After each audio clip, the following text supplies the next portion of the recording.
দুপুরবেলা মোরগের ডাক। ডাক শুনে ভাববেন না যে সকালবেলা রান্না করছি, রান্নাটা দুপুরের। প্রচণ্ড গরম পড়েছে, 43 ডিগ্রি তাপমাত্রা কাউন্ট করা হচ্ছে, আর আশেপাশের মানুষের গরমে নাজেহাল অবস্থা। তো এই কথা চিন্তা করে প্রতিদিন দুপুরের মেনুটা সেট করা হয়। আজকে অনেক কিছুর প্রিপারেশান ছিল, এর মধ্যে ছিল রুই মাছের ভুনা, আরও সাথে অনেক কিছু একসাথে রান্না করেছিল আম্মু, আর আমিও কিছু তাতে হেল্প করেছিলাম। তো আজকের খাবারের মেনুটাই আপনাদের সাথে একটু শেয়ার করব। পাটায় বেটে নেওয়া হচ্ছে কচু, এটা কচু বাটারই প্রিপারেশান। পাটায় বাটা যে কোনো ভর্তারই স্বাদ অন্যরকম হয়, আর যদি হয় মায়ের হাতের ভর্তা, তার স্বাদ তো আরও দ্বিগুণ বেড়ে যায়। পাটায় কচু বেটে নিয়ে এরপরে আমরা আরও কিছু খাবারের রান্না করেছিলাম। এর মধ্যে ছিল করলা ভাজি, টমেটো দিয়ে ছোট মাছের চচ্চড়ি, আর সজনে ডাঁটা দিয়ে ডালের চচ্চড়ি।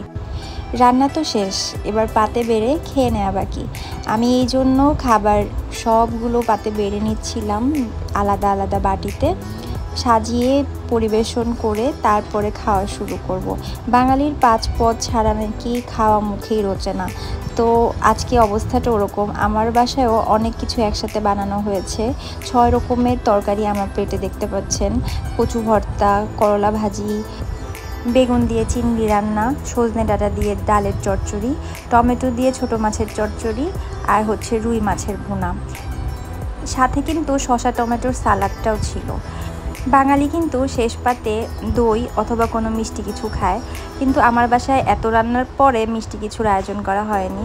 সলপের বিখ্যাত ঘোল ছিল বাসায়, যেটা ঢেলে আমি খাবারের পরে খাওয়ার জন্য রাখলাম। এটি সিরাজগঞ্জের খুব বিখ্যাত একটা ঘোল আর কি, যেটা সলপে পাওয়া যায়।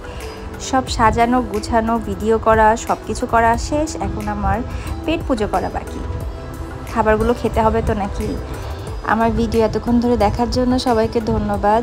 আপনারা এই গরমে স্বাস্থ্যকর খাবার খান আর হাইড্রেটেড থাকুন, ডিহাইড্রেশন হওয়া যাবে না কিন্তু। সবাইকে টাটা।